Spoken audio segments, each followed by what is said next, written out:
today's video, I'm going to teach you how to use the whiteboard feature in Google Meet. This feature is incredibly useful for collaboration and brainstorming during virtual meetings. So let's dive right in and walk through the process together. To start, open your browser and head over to Google.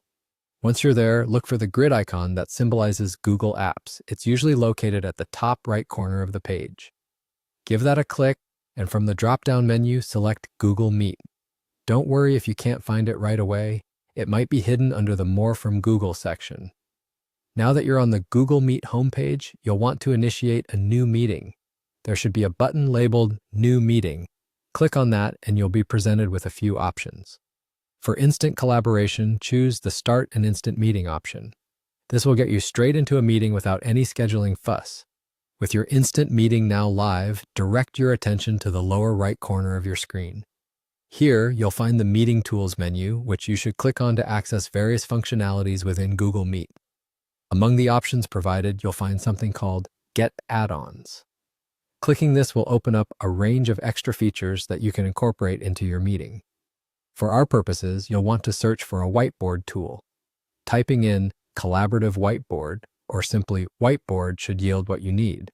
Once you've found a whiteboard add-on that suits your needs, the next step is straightforward. Just click Install. You may be prompted to grant some permissions or log in, so go ahead and do that to ensure the installation proceeds smoothly. After installation, you'll likely see a Continue button. Clicking this will finalize the setup process. When that's done, you'll see the option to open Whiteboard. Click on that to enter the whiteboard interface and start utilizing its features. Finally, to make sure everyone in your meeting can view and interact with the whiteboard, you'll need to share your screen. A Share This Screen button should be visible, so go ahead and select that. This action will broadcast the whiteboard to all participants, making it a shared space for ideas and notes. And there you have it. By following these steps, you're now equipped to use the whiteboard in Google Meet for a more interactive and productive meeting experience.